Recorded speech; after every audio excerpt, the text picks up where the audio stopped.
So I have many aquatic plant guides touching from carpeting plants to crypts to stem plants, and there's one plant that I actually haven't done a video on yet, and that is actually jungle val. What's going on, everybody? Justin from h2oplants.com, and today we are touching on jungle val. Now, jungle val is probably one of the earliest aquatic plants to ever be in the hobby. As you can see here, this is very long. This is ruby red jungle val, and it is extremely long, but it is an incredible plant nonetheless. It is also a very hardy plant, very easy plant, and today we're going to be talking about it. So a couple things to know with jungle vals. We actually have a couple different kinds. There's actually several more kinds of jungle val out there, but these are the three main staples that we have. So we have this guy, which is the ruby red, and it is just massive. The leaves are about an inch thick, and they get up to about 6 feet long. So this guy is already approaching 4 feet, I think, if I was to extend it all the way out.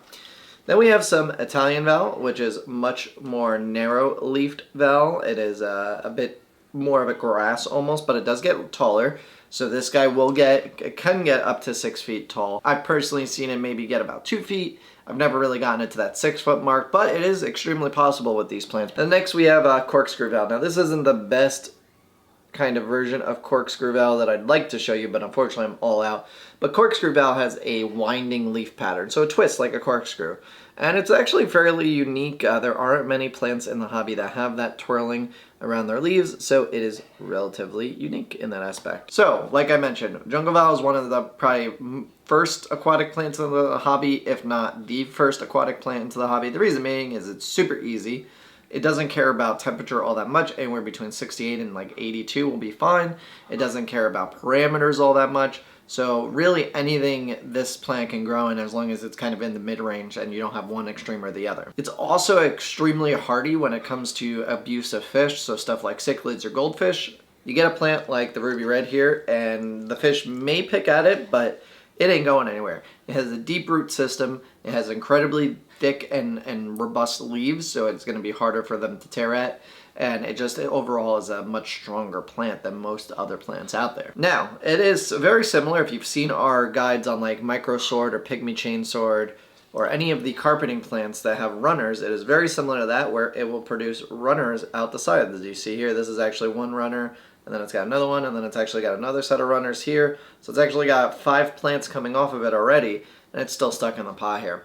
And that's how this guy actually normally reproduces. There's very little other way for this plant to reproduce, but other than just runners. So you plant this guy, and it will produce babies like this, little offshoots, and they'll just continue to grow across your aquarium. And that's kind of constant for both the Italian val, the ruby red jungle val, and the corkscrew val, or contortion val. Corkscrew val and contortion val are pretty much the same plant, so we've had both variations in the past. The only difference is essentially the size of which it comes to us as, but other than that, they're identical plants. So now there is one downside to val, and this is actually something that we do to our aquariums that actually is kind of dangerous for vals, and that's adding liquid CO2. So stuff like Flourish Excel or liquid carbon or anything that says it's like a liquid CO2 substitute, or anything that fights algae such as AlgaFix, will actually destroy vals. The reason being is there is a chemical that interacts with the plant leaves, and because it is a fast-growing plant, it's kind of treated in that broad spectrum of algae or pest plants, and the AlgaFix or any kind of algicide will target the jungle vals. So if you ever have jungle vals in your aquarium, you actually don't want to be using liquid CO2 or AlgaFix to try and cure any algae that you may have, because it's actually going to kill your jungle val. You could go ahead and remove your jungle vals if you want to treat your aquarium, but you'll have to wait some time before reintroducing them, because the liquid CO2 and stuff will still remain in the water for a couple days and can actually damage the plant. I've seen it a dozen times. People will message me and say, hey, I had beautiful looking vals, all of a sudden I started dosing fertilizer and it died back, and I ask them what kind, and it's usually Flourish Excel.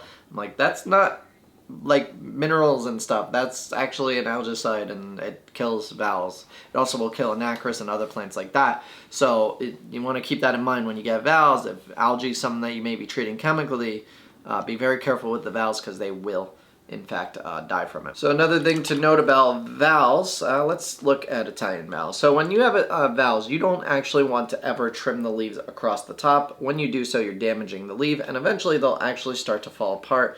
much like this corkscrew valve, although this is just from a transitioning, but they will start to eventually tatter and die away. That's because the leaf is not meant to be cut. It is a solid leaf, and cutting it damages it, and then eventually it just wants to melt back and die. So the way you actually trim valves is you want to take the leaf all the way down to the base of the plant where the rosette is, essentially where all the leaves are coming out of. You want to trim it down as much as possible, and you don't ever want to trim across and damage all the leaves. So really just take care of any leaves that you may want to get rid of by trimming them all the way down, and not essentially just doing like cutting your grass or something, because that will in fact make your valve die back and not look pretty. So valves are an incredibly fast growing plant, and because of that they do like a lot of fertilizer. If you have root tabs or good substrate, you're good to go. They will just absorb all those nutrients from their roots. They have tons of roots. I mean, you could see this guy right here, he's a runner, and look at all those roots. That's a crazy amount of roots. And then there's also roots coming out of here. So these guys are heavy root feeders. Make sure you have good substrate for them. But overall, valves are meant to be pretty much a background plant or mid-ground plant depending on the size of the aquarium. If you have a larger aquarium, definitely go with the ruby red. And ruby red, the reason why it's called ruby red is because it actually gets red at its tips. You will only see that under bright light, but you can see here, the tip over here is a little bit, let's get it to focus. Focus, there we go. So you can see here, there's some reddish hue in that opposed to this green over here.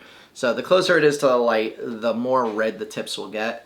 Not the whole plant, but just the tips. So ruby red jungle valve, great for anything like over a 75 gallon or more. If you have anything less than a 75 gallon, but not necessarily a like 10 gallon tank, Italian valve is a good choice. You could use Italian valve in a smaller aquarium too. Just keep in mind over time it may get longer and longer, so you may have to do some trimming to keep it properly pruned.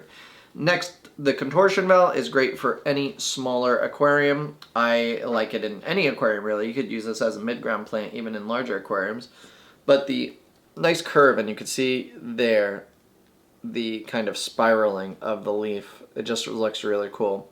And when you have a bunch of it that's growing out, it's going to look even better. But overall, that's jungle valve. It's a really simple plant. I can't recommend it enough. I think everybody should have jungle valve or some sort of jungle valve in their aquarium because it's just super easy and a hardy species. Gets along with aggressive fish.